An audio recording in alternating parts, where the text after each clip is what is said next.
Rio, selamat malam waktu Indonesia. Selamat pagi waktu Amerika Serikat, Fajri. Ya, Rio, hingga saat ini ada beberapa universitas di Amerika Serikat yang menjadi tempat protes mahasiswa pro-Palestina, dan sejauh ini bagaimana perkembangan aksi mereka? Ya, Fajri dan pemirsa TVRI, sejauh ini tercatat setidaknya di 145 universitas ini ada protes mahasiswa yang mendesak divestasi dari Israel dalam bentuk kemah-kemah. Dan aksi ini tersebar mendesak divestasi dari Israel dalam bentuk kemah-kemah.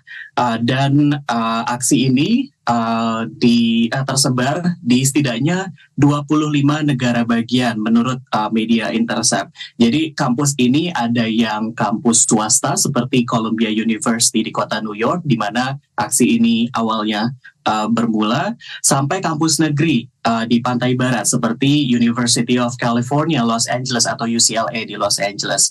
Dan kampus-kampus ini diblokade baik oleh petugas keamanan maupun polisi atas permintaan kampus, sehingga hanya mahasiswa saja yang bisa masuk ke kompleks kampus. Sementara masyarakat umum yang baik yang mendukung maupun yang menolak aksi perkemahan ini hanya bisa berunjuk rasa di luar blokade. Dan sudah beberapa hari ini ada beberapa penangkapan massal di kampus-kampus ini.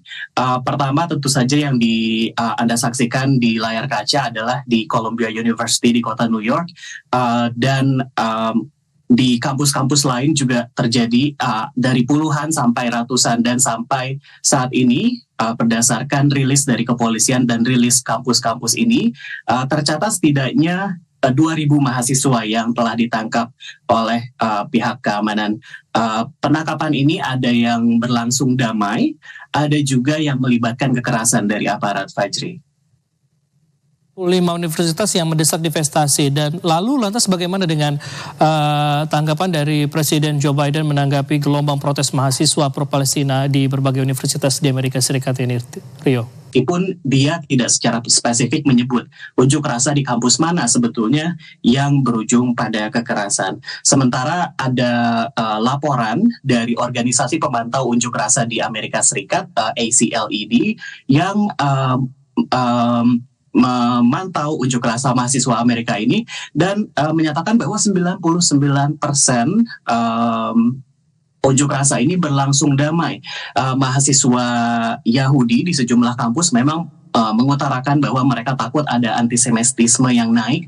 Namun kasus-kasus ini tidak bisa, kasus-kasus ini muncul secara anekdotal gitu. Jadi 99% tetap terhitung damai. Dan situasi ini memang menjadi bahan bagi lawan politik Biden, yakni Donald Trump, untuk menyuarakan retorika-retorika anti demonstrasi. Dan yang sampai saat ini kampus-kampus masih menolak melakukan divestasi, dan mahasiswa menyatakan bahwa mereka akan tetap memenuhi. Sampai saat ini kampus-kampus masih menolak melakukan divestasi, dan mahasiswa menyatakan bahwa mereka akan tetap memenuhi kemah-kemah dan akan tetap di sana sampai tuntutan mereka didengarkan. Kalaupun ada kekerasan, itu datangnya biasanya dari pihak kepolisian, dan bahkan ada di UCLA itu ada kelompok tak dikenal yang menyerang kemah mahasiswa dengan kembang api pada jam 3 pagi, sehingga menyebabkan sejumlah mahasiswa terluka, Fajri. Baik, Rio, apakah ada kemungkinan ini akan terus berlanjut, dan apakah ada kemungkinan mahasiswa akan bertambah terus untuk melakukan aksi mendesak divestasi ini?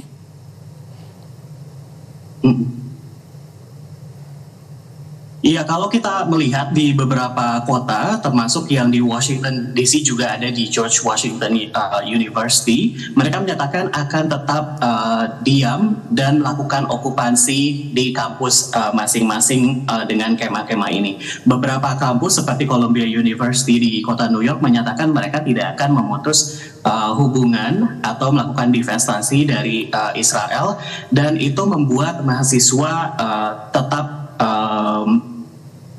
teguh pendirian untuk tidak meninggalkan lokasi perkemahan. Namun demikian banyak kampus-kampus juga yang meminta pihak kepolisian untuk segera membersihkan tenda-tenda dari kampus-kampus mereka, karena banyak kampus yang akan melakukan wisuda dalam 1 atau 2 minggu lagi, dan diperkirakan wisuda ini akan terganggu jika ada kemah. Jadi itulah situasi yang ada sekarang di Amerika Serikat.